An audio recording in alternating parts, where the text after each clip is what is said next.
నమస్కారం. ఈరోజు మనం మహాత్మా గాంధీ ప్రిటోరియాలో అడుగుపెట్టిన కొత్తలో జరిగిన విషయాల గురించి మాట్లాడుకుందాం. ఆయన ఆత్మకథ సత్యశోధన ఆధారంగా ఆ తొలి రోజుల్లో ఆయన కార్యకలాపాలు, అంటే ముఖ్యంగా అక్కడి భారతీయ సమాజంతో ఆయన ఎలా కలిశారు, వాళ్ల పరిస్థితులు ఎలా అర్థం చేసుకున్నారో అన్నది చూద్దాం. అవును, ఇది చాలా ఆసక్తికరమైన అంశం. ప్రిటోరియా అనుభవాలు గాంధీజీ జీవితంలో ఒక కీలక మలుపు అని చెప్పొచ్చు. నిజమే, ఆశ్చర్యంగా అనిపిస్తుంది. గాంధీజీ తన జీవితంలో మొట్టమొదటి బహిరంగ ప్రసంగం ఇచ్చింది ప్రిటోరియాలోనేనట.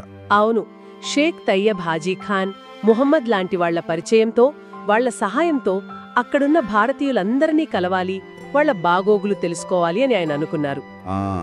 షేక్ హాజీ మొహమ్మద్, హాజీ జూసబ్ ఇంట్లో ఒక మీటింగ్ ఏర్పాటు చేశారట కదా. అవును, ఆ సమావేశంలో ప్రధానంగా మేమన్ వర్తకులు, అంటే గుజరాత్ మూలాలున్న వ్యాపారస్తులు, ఇంకా కొంతమంది హిందువులు కూడా పాల్గొన్నారు. మరి ఆ మొదటి ప్రసంగంలో ఆయన ఏం చెప్పారు? అదే మొదటిసారి అంతమంది ముందు మాట్లాడటం కదా. యాక్చువల్లీ చాలా సూటిగా మాట్లాడారు. వ్యాపారంలో నిజాయితీ ఎంత అవసరమో నొక్కి చెప్పారట. ఓ, అంటే ఆ రోజుల్లోనే నైతిక విలువల గురించి. అవును, వ్యాపారం వేరు, మతం వేరు, వ్యాపారంలో 100కి 100 నిజం చెప్పడం కుదరదు అని కొందరు వ్యాపారులన్నప్పుడు గాంధీజీ దాన్ని తీవ్రంగా వ్యతిరేకించారు. మరేం చెప్పారు? విదేశీ గడ్డ మీద మన ప్రవర్తన మన దేశ ప్రతిష్టకు ముఖ్యం కాబట్టి మరింత నిజాయితీగా, బాధ్యతగా ఉండాలని గట్టిగా చెప్పారట. ఇది బహుశా ఆయన సత్యాగ్రహ భావనలకు మొదటి బీజమేమో అని అనిపిస్తోంది. అవును కదా, కేవలం వ్యాపార నీతి గురించిన మాట్లాడింది? లేదు, అంతకంటే ముఖ్యమైనవి కూడా చెప్పారు. హిందువులు, ముస్లింలు, పార్సీలు, క్రైస్తవులు, గుజరాతీలు, మద్రాసీలు, ఈ తేడాలన్నీ పక్కన పెట్టి అందరం భారతీయులం అనే భావనతో ఐక్యంగా ఉండాలని పిలుపునిచ్చారు. ఐక్యత, అది అప్పటికే ఆయన మదిలో ఉందన్నమాట. అంతేకాదు, ఇంకో విషయం కూడా గమనించారు. అక్కడి ఇంగ్లీష్ వాళ్లతో పోలిస్తే మన వాళ్ల అలవాట్లు, పరిసరాల పరిశుభ్రత విషయంలో కొన్ని లోపాలున్నాయని ఆయన కనిపించిందట. దాని గురించి కూడా మాట్లాడి మార్చుకోవాలని సూచించారు.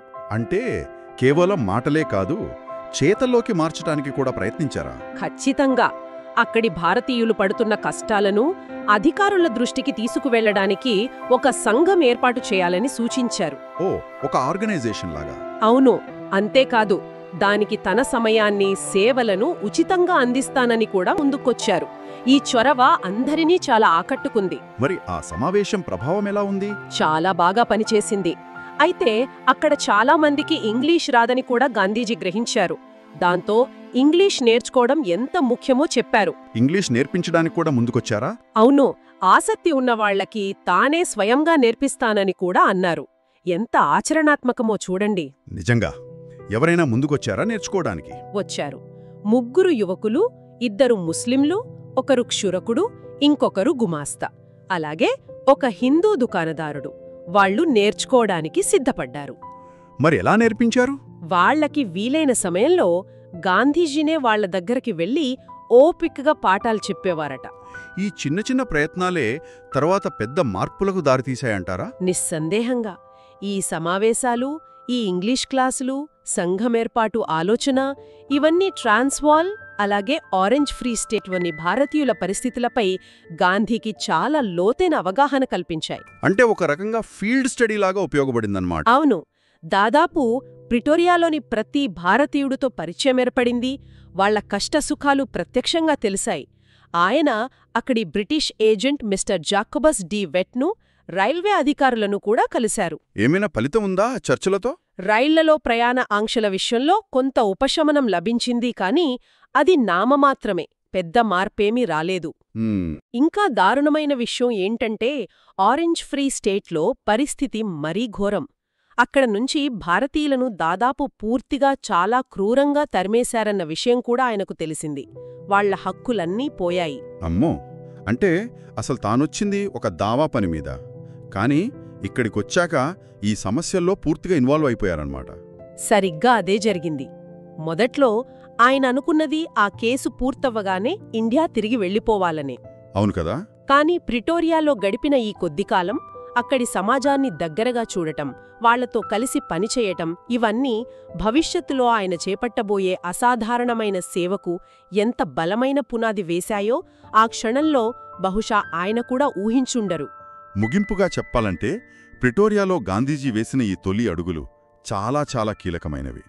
వ్యాపారంలో నైతికతపై ఆయన మొదటి ప్రసంగం కావచ్చు, మత ప్రాంతీయ భేదాలు లేకుండా ఐక్యంగా ఉండాలనిచ్చిన పిలుపు కావచ్చు. అవును. అలాగే ఆంగ్ల విద్య ద్వారా వాళ్లను శక్తివంతం చెయ్యాలనే ప్రయత్నం, అక్కడి పరిస్థితులపై ఆయన చేసిన సమగ్ర అధ్యయనం, ఇవన్నీ ఆయన భవిష్యత్ కార్యాచరణకు ఒక దిక్సూచిలా మారాయి. కరెక్ట్. ఇక్కడ మనం ఆలోచించాల్సిన విషయం ఒకటుంది. ప్రిటోరియాలో సమాజాన్ని కదిలించడానికి, వ్యక్తులలో మార్పు తీసుకురావడానికి గాంధీ వేసిన ఈ చిన్న ఆచరణాత్మకమైన అడుగులు తరువాతి కాలంలో భారతదేశ స్వాతంత్ర పోరాటంలో ఆయన నడిపిన అతిపెద్ద ఉద్యమాల వ్యూహాలను, ఆయన నాయకత్వ పద్ధతులను ఏ విధంగా ప్రభావితం చేసి ఉండొచ్చు? ఇది కొంచెం ఆలోచించాల్సిన విషయమే కదా.